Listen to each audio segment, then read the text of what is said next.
আজ বানাবো পাঁচমিশালি তরকারি। তার মধ্যে নিয়ে নিয়েছি আমি কুমড়ো, টমেটো, আলু, বেগুন, ক্যাপসিকাম কাটা, পেঁয়াজ কুচি, আর এখানে আছে আদা, শুকনো লঙ্কা, তেজপাতা, বড়ি, কাঁচা লঙ্কা, আর এখানে আমি নিয়ে নিয়েছি ধনে জিরে।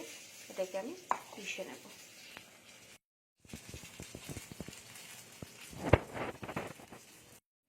কড়াইয়ে আমি তেল দিয়ে দিলাম,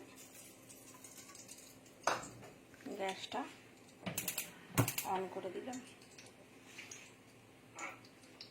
আমি এর মধ্যে তেজপাতা, শুকনো লঙ্কা ফোড়ন দিয়ে দিলাম, আর এতে একটু লাগবে হচ্ছে আপনার 5 ফোড়ন।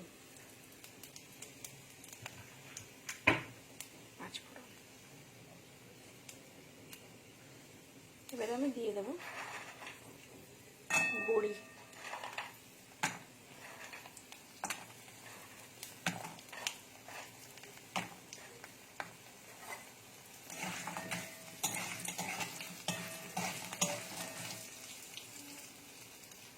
বড়িটা ঠিক এই রকম রং যখন হয়ে যাবে তখন এটাকে নামিয়ে রাখবো।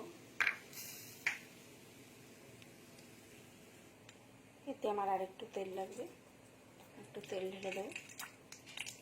আদা, ধনে, জিরে,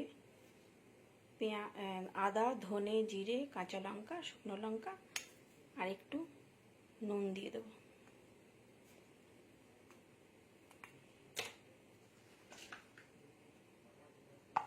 ঢেকে এবার আমি এটাকে, আদা রসুনটা আমার বাটা হয়ে গেছে। এবার আমি এটা তেলের মধ্যে দিয়ে দেবো। তেলে আমি 2 চামচ মতো বাটা মশলাটা দিয়ে দিলাম। দিয়ে দেবো হলুদ, পরিমাণ মতো হলুদ দিয়ে দেবো তেলে। একটু নেড়ে এর মধ্যে একে একে আলু,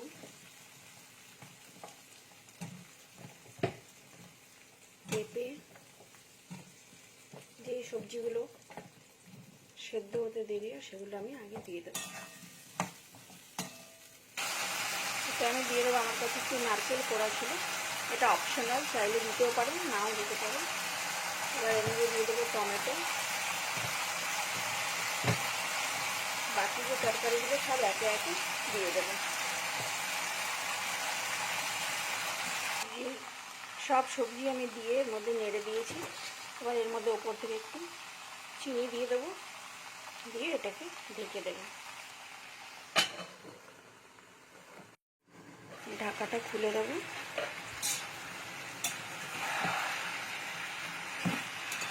এটা আমার প্রায় হয়ে গেছে।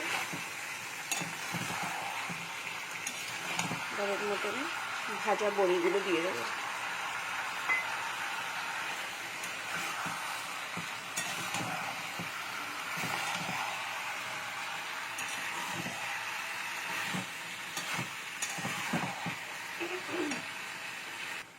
এখানে নুনটা আমি একদম লাস্টে অ্যাড করছি, তা না হলে সব সবজি থেকে জল বেরিয়ে খুব বেশি নরম হয়ে যাবে।